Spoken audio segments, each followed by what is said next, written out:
زمانہ قدیم میں ایک بہت ہی طاقتور اور انصاف پسند بادشاہ ہوا کرتا تھا۔ اس کا محل سنہری دیواریں، بلند میناریں اور ہرے بھرے باغوں سے گھرا ہوا تھا۔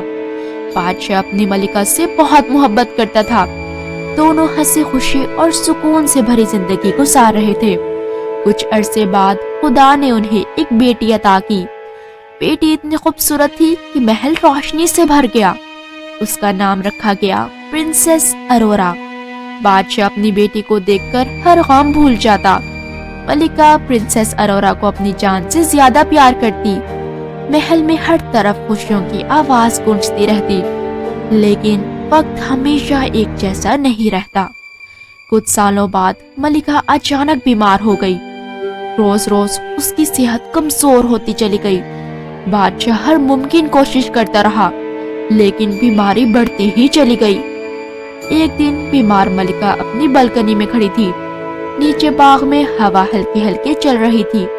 ملکہ کی نظر ایک درخت پر بنی چڑیوں کے گھونسلے پر پڑی۔ گھونسلے میں ایک ماں چڑیا اور اس کے چھوٹے چھوٹے بچے تھے۔ ملکہ خاموشی سے انہیں دیکھنے لگی۔ اچانک وہ ماں چڑیا مر گئی۔ تھوڑی دیر بعد ایک دوسری چڑیا وہاں آئی۔ اس نے گھونسلے میں جھانک کر دیکھا، پھر ایک ایک کر کے ان معصوم بچوں کو اٹھایا اور انہیں گھونسلے سے باہر پھینک دیا۔ یہ منظر دیکھ کر ملکہ کا دل کانپ اٹھا۔ اس کی آنکھوں سے آنسو بہنے لگے۔ اتنے میں بادشاہ بالکنی میں آ گئے۔ اس نے پریشانی سے پوچھا، ملکہ تم اتنی اداس کیوں ہو؟ ملکہ نے بھاری آواز میں کہا، ابھی میں نے چڑیوں کا ایک گھونسلہ دیکھا۔ ماں چڑیا کے مرنے کے بعد جو دوسری چڑیا آئی، اس نے ان معصوم بچوں کو اپنانے کی بجائے گھونسلے سے باہر پھینک دیا۔ ملکہ نے آنسو کے ساتھ کہا، اگر کل کو میں بھی مر گئی اور میری جگہ کوئی اور آ گئی تو کیا وہ بھی میری بیٹی ارورا سے نفرت کرے گی؟ بادشاہ نے ملکہ کا ہاتھ تھام لیا۔ اس نے تسلی دیتے ہوئے کہا، تم زیادہ سوچ رہی ہو، ایسا کبھی نہیں ہوگا۔ پرنسس ارورا ہم دونوں کی بیٹی ہے، اور دیکھنا تم بہت جلد پہلے کی طرح تندرست ہو جاؤ گی۔ ملکہ ہلکی سی مسکرائی، لیکن اس کی آنکھوں میں خوف چھپا ہوا تھا۔ کچھ ہی دن گزرے اور ایک دن ملکہ ہمیشہ کے لیے اس دنیا سے چلی گئی۔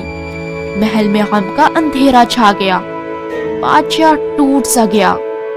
پرنسس ارورا اس وقت بہت چھوٹی تھی۔ اسے ماں کی کمی محسوس ہوتی رہتی۔ سلطنت کے مشورے پر بادشاہ نے دوسری شادی کر لی۔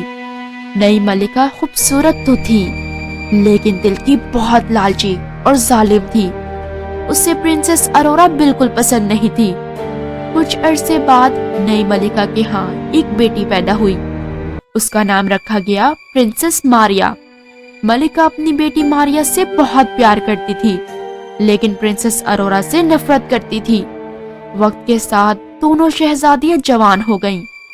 ملکہ نے اپنی بیٹی پرنسس ماریا کو راجکماریوں جیسی زندگی دی اور اسے تخت پر بٹھانے کے خواب دیکھنے لگی، جبکہ پرنسس ارورا سے محل کا سارا کام کروایا جاتا۔ صفائی، برتن اور کمرے صاف کرنا سب اس کے ذمہ تھا۔ محل کے پاس ایک بوڑھی عورت کا گھر تھا۔ وہ بہت بیمار اور کمزور تھی۔ ایک دن ملکہ نے پرنسس ارورا کو محل سے باہر لکڑی لانے بھیجا۔ لکڑی ڈھونڈتے ہوئے ارورا بوڑھی عورت کے گھر کے قریب جا پہنچی۔ بوڑھی عورت دروازے پر بیٹھی کراہ رہی تھی۔ پرنسس ارورا کا دل پگھل گیا۔ وہ فوراً اس کے پاس چلی گئی۔ بوڑھی عورت نے کمزور آواز میں کہا، بیٹی میں بہت بوڑھی ہو گئی ہوں، کیا تم میری مدد کرو گی؟ کیا تم میرے گھر میں جھاڑو لگا دو گی اور کنویں سے پانی بھی بھر کر لاؤ گی میرے لیے؟ پرنسس ارورا نے مسکراتے ہوئے کہا، ہاں کیوں نہیں، آپ آرام سے بیٹھیے، میں ابھی سب کچھ کر دیتی ہوں۔ پرنسس ارورا نے تھوڑی ہی دیر میں پورا گھر چمکا دیا۔ اس نے کنویں سے پانی بھر کر بھی لا دیا۔ یہ سب دیکھ کر بوڑھی عورت بہت خوش ہوئی۔ اس نے پرنسس ارورا کو دعا دی، بیٹی خدا تمہیں ہمیشہ مسکراتا رکھے، جب تم ہنسو تمہارے منہ سے ہیرے اور موتی جھڑیں، اور جب تم چلو تمہارے قدموں سے پھول کھل اٹھیں۔